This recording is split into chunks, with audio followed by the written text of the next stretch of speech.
Just because we have comfortable chairs doesn't mean that we're supposed to be on our asses all day. Welcome back, man. Thank you. It's good to have you here. This is episode number 3. This morning was very. What word would you choose for this morning? I would say this morning was very supernatural, very how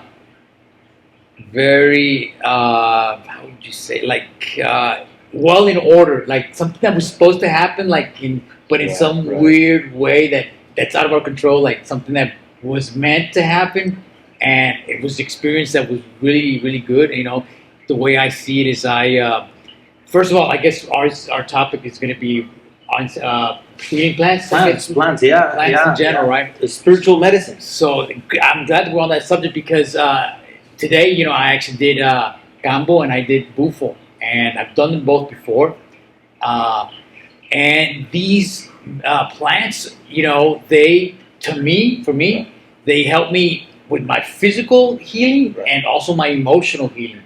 Right. So it's like I feel this is all if I could just live off of this for my medicine, it's exactly what I need. And we've deviated so far. The system has taken us way across to the other side of the sphere and made it seem like it's like we're treating a symptom or just masking a symptom, never treating the core issue. Right. And it just keeps us coming back, revolving door, you know, the conventional medicine.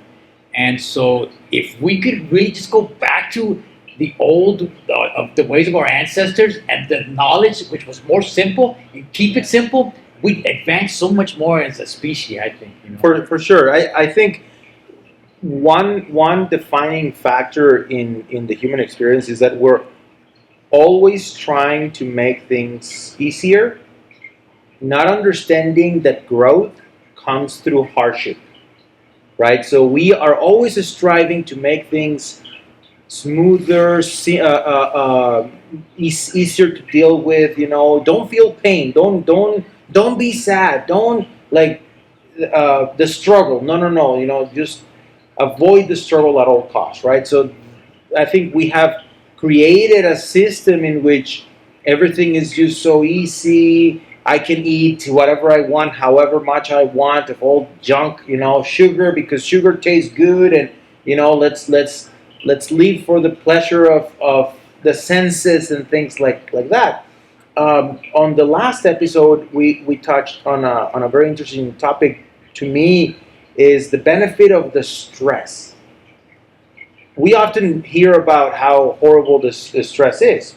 And it's true if we're talking about the stress of the mind that is not connected to the body. Meaning, if I'm just thinking, tomorrow and next month and the bills and this and that, and just mind, just thinking, that's horrible stress because the body's not actively participating in processing it.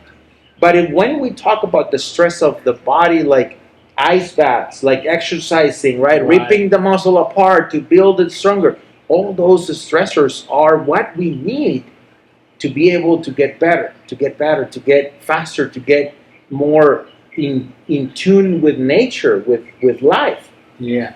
So, you know, in terms of like plants and going back to our roots, it's a hard life. Like to live off of your land and plant your own vegetables and have your own chickens and have your own whatever it is, it's a hard life, but it's a good life. Like it's hard in the sense of you need to put an effort into it. But then we go back to the only thing that has worth in life is that which we put an effort into in the first place. Yes. What comes easy, it's not worth it, right? It's not. So that misconception of what a hard life is, I think it's screwed with us because we're all looking for an easy life, an easy way out of everything. We don't want to stress the body. We don't want to exercise. Well, speaking for myself, for years I've been like, nah, and it's not the best path that we can take because there's so much potential in the human experience, right? So, speaking of plants and how, in this case, specifically is spiritual medicine plants, right?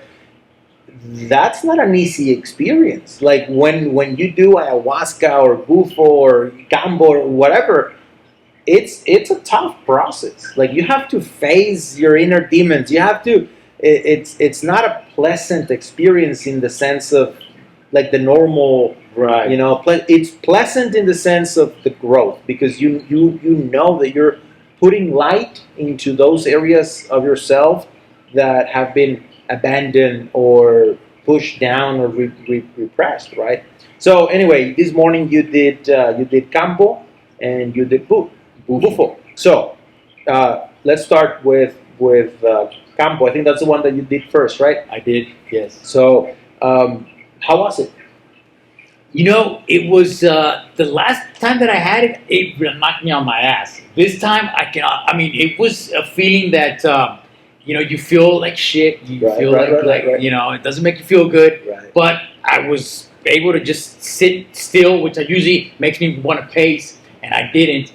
And I just sat still. I was a little nauseous. Right. Went through it, and it probably lasted a good 10 minutes.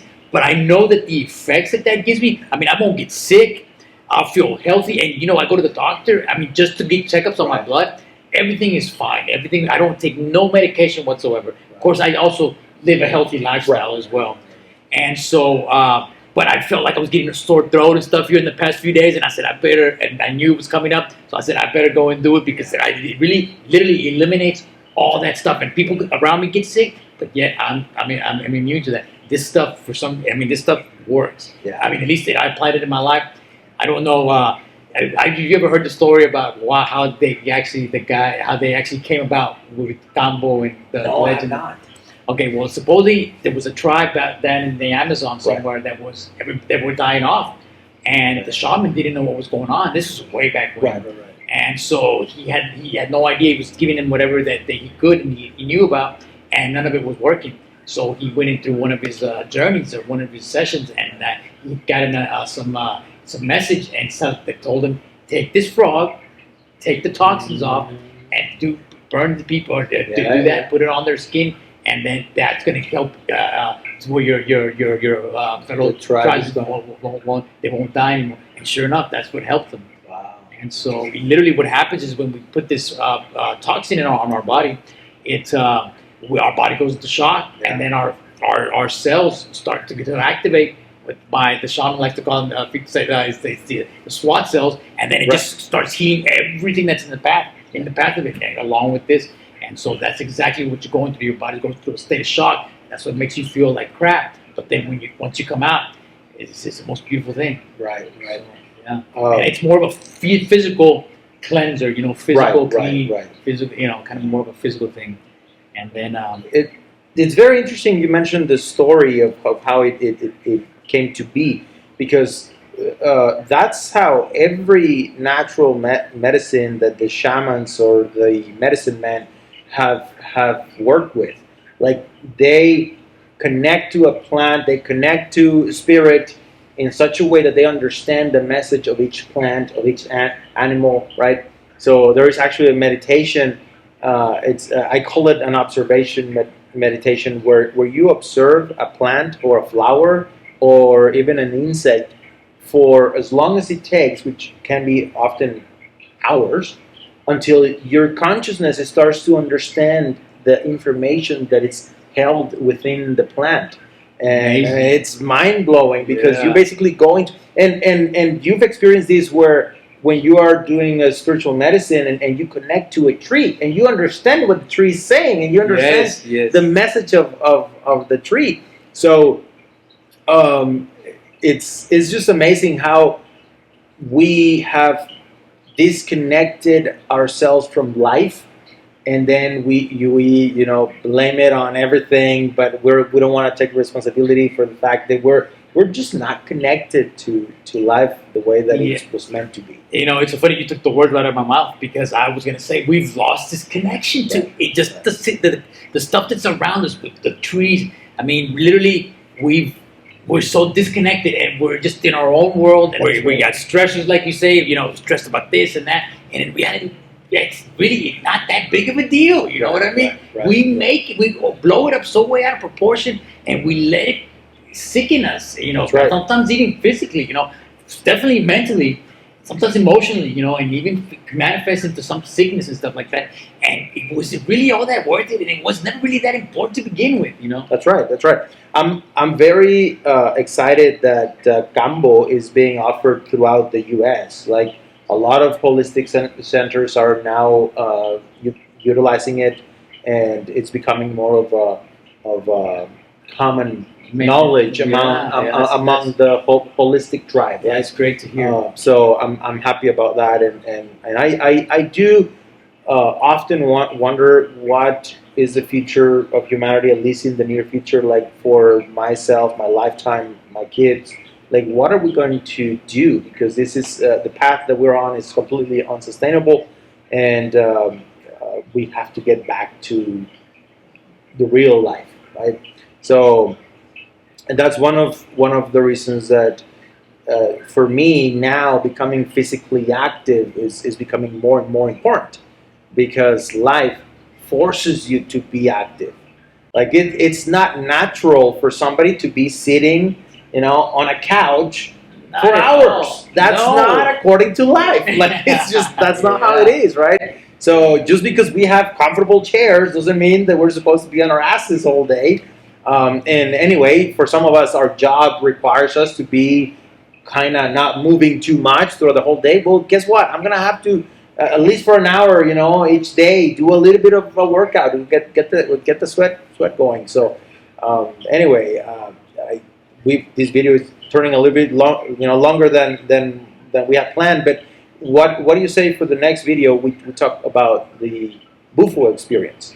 Love Okay, because Kambo is more for the body, right? It's more to get the toxins out, to boost the immune response, and Bufo it's a whole different level. It's more for, not that one is better than the other. It's just two different approaches, right? So anyway, let's talk about that on episode number 4. All right. Thank you, man. Yes, sir. Thank you. Thank you.